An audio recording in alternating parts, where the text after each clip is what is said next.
So what's going on, guys? It's Sox Nation 2012 here. A few people requested me to make a video on giving my thoughts on the Red Sox winning the East over the weekend.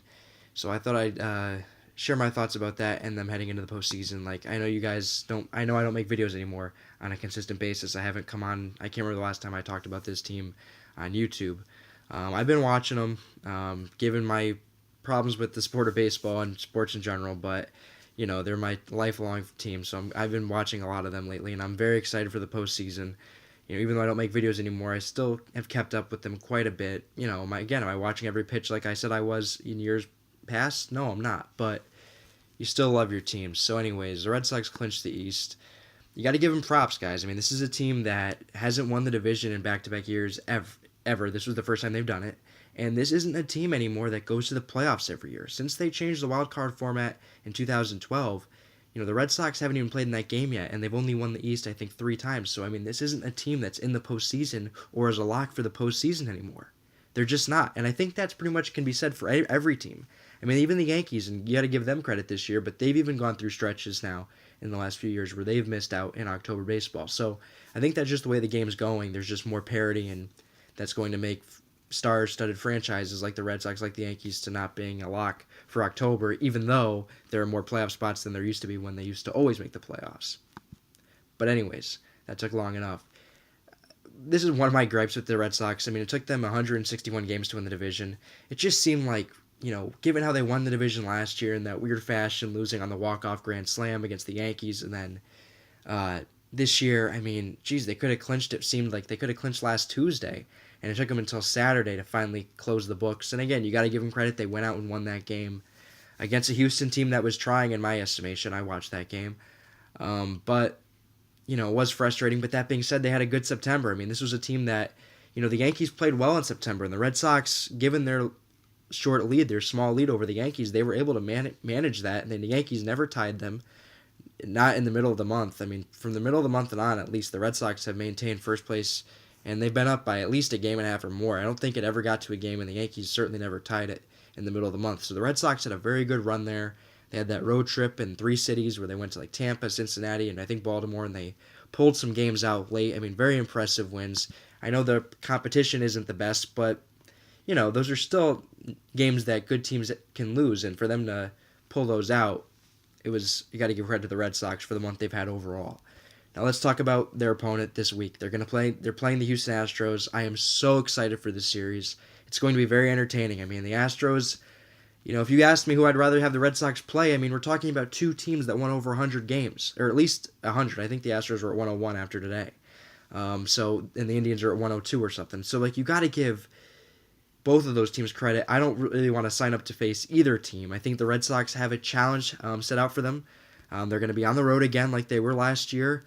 I'm really hoping they can give me more than 3 games this year. I'd like to see a couple of wins, but I think the Red Sox are also being overlooked. I'm going to get into that at the end of this video, which is going to be a lengthy one, but there's a lot to be said here, given that I don't come on here anymore and can't really give you my thoughts.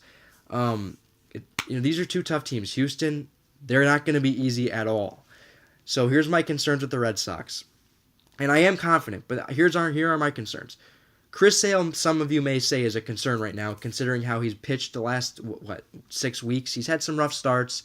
He tends to wear down at the end of the season. This is also his first postseason start in his career, so there's a lot of question marks with Chris Sale of late, but I feel like he's a guy that's going to be geeked up for this game. It's going to be an intangible thing. Just based on how I read this guy, it doesn't seem like the pressure of Boston got to him at any point this season. He had a fantastic season, and that's kind of a challenge we've seen from previous athletes here. They can't take it. So this guy was able to get over that hill playing in the city of Boston. I think he's going to be fine in October baseball. I don't think he's going to let the playoffs get the best of him. I don't think he'll be too geeked up to the point where he's not good enough to make pitches. I think he'll be effective. I think he's going to be dominant. And I think game 1 for the Red Sox, if they win, it'll be because of him. And if they lose, he will not cause them to lose. They won't hit. They'll lose like 2-0, or the bullpen will screw it up. Chris Sale's going to be dynamite. Watch. But you get to game 2 and game 3, Drew Pomeranz. I know Pomeranz has had a great season along with Chris Sale, but I just don't buy Pomeranz. If he goes out and pitches well, he pitched well against them this Saturday to win the division. I mean, you got to give this guy credit. I'm being very unfair to Drew Pomeranz. Ultimately, he's got a curveball. and a fastball. I don't know. Is he really going to be the guy that's locked down and reliable? Am I really hyped up about Drew Pomeranz game 2 against Justin Verlander? And I'll get to the Astros team in a little bit. I'm not that excited. I feel like game 2 is going to be very sketchy, so you better win the first one. And then game 3, who's pitching? Is it going to be Dougie Fister? Is it going to be Erod? Who's the other guy I'm leaving out? Rick Porcello. Rick Porcello has been a disaster. So game 3, I don't know how they're gonna manage it. I don't want to see David Price reserved for game 3, where he's gonna have to come out in a long relief appearance if their starter doesn't get the job done. I mean, David Price needs to be used, and I'll get into this more specifically in a little bit. He needs to be used like Andrew Miller, back-to-back games. He could be a huge asset to that bullpen. And that gets me to the next segment of this video, the bullpen management. It's not really the guys in the bullpen. It's who are they going to put on the roster, number one, and how are they going to manage them? Because I'll tell you right now, I like Craig Kimbrell. I like Addison Reed. Even though he's a little scary, I feel like he's going to blow a game. I still like Addison Reed. Workman's okay. Joe Kelly's all right. I love David Price. I've been Team Price. Red Sox fans, you guys, I know he's getting paid a lot of money, but this is a guy that if they're going to win anything, they need him to pitch well. So you should be on his back, just like me. And a lot of Red Sox fans hate this guy. He has a lot of what he has coming to him. He just does say some dumb stuff, but be Team Price. Let's go. Those are the guys that I want to see out there in critical spots. I don't want to see Matt Barnes out there. I don't really want to see Heath Hembry out there or Robbie Scott. So if the bullpen management is okay, I think they have enough arms in the bullpen to get the job done. And David Price needs to be used. Like I said, he needs to be able to go on back-to-back games, 2 innings, an inning and a third. He needs to be that reliable guy to get the ball to Addison Reed in the 8th inning. And you know what? Potentially, maybe to Craig Kimbrell, given how Reed looks here.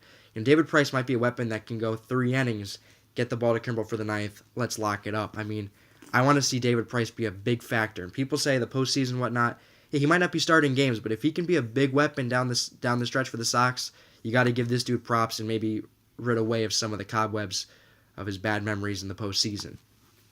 And the offense now. Can these guys produce? I think they're very good hitters. I like Mookie Betts. I like Benintendi. I like a lot of their hitters. I even think Bogarts is coming around. Can Pedroia be healthy? Is Nunez coming back?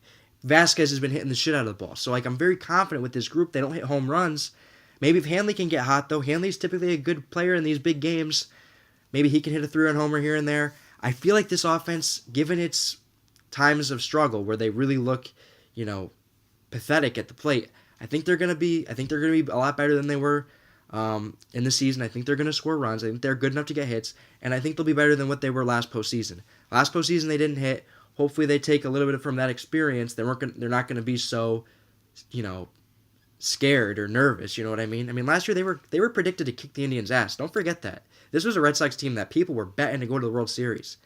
So they had a lot of expectations, not only for themselves, but the public was really picking the Red Sox. So this year I feel like it's the opposite. I feel like the Red Sox are being heavily overlooked, more overlooked than they deserve. They're much better than people are giving them credit for. I think people are writing the Red Sox off. Like it's going to be Houston and Cleveland, maybe New York. I feel like the Red Sox right now are one ahead of the Twins. I feel like everybody else likes the Yankees, Stros, and Indians over the Red Sox. I genuinely believe that just from talking to people.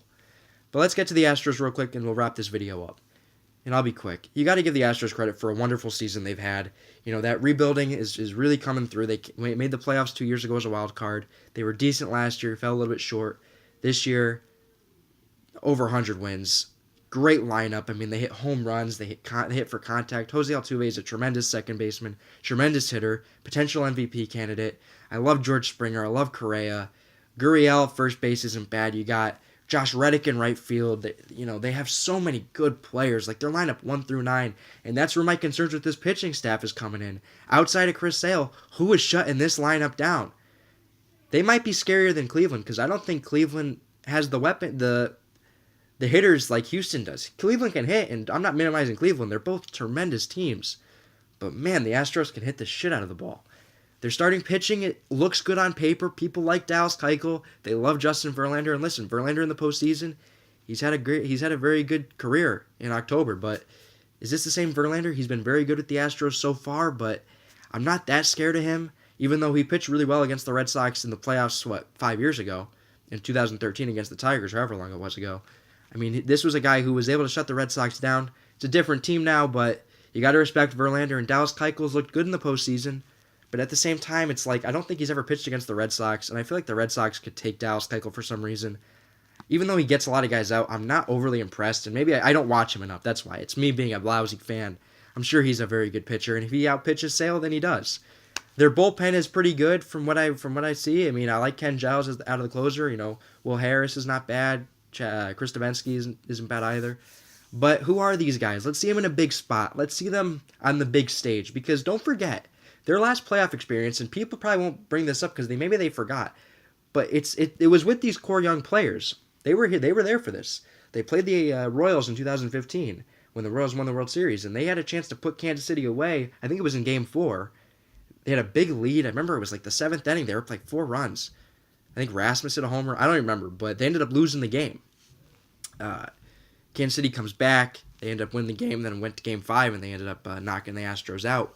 At the time, you looked at it as saying, well, this was a team that beat the Yankees. It was their first time making the playoffs, so maybe you guys forgot about it or kind of just said, hey, it was a hell of a season. We can get over this. But, that must stick in the back of the heads of some of the Astros, and I feel like they got something to prove too. I mean, a lot of people are putting this Astros team way ahead of the Red Sox, and the Red Sox are not going to have a chance to beat them. It might be another sweep. This is what I'm hearing. I'm not trying to build the Red Sox up. Like, I feel like they know that they're being overlooked, and I think that makes them more dangerous because when the Red Sox aren't really getting picked and a lot of people are overlooking them, I feel like the Red Sox are the perfect team in that scenario. When they have expectations, they don't always perform. But when people overlook them and they are talented, and this team did win an Eastern Division, which was not as good as it was as expected, but the Yankees, kept up with them all season long. Baltimore was good for stretches. I mean, the Rays were in it until the All-Star break. The Red Sox, they earned this division. 93 wins is 93 wins. Are they the underdog in this series? Absolutely. But if they won it, would I be surprised? No, I wouldn't. I'm more than confident in this team. And you know what? Given how the New York Giants look, I'm hoping for a long baseball October because the NFL is done for me. So I'll see you guys later. Maybe I'll make some playoff videos, maybe not. But I'm going to be enjoying the postseason, and I hope you guys do too. Hope to talk to you soon, but if not, enjoy the playoffs.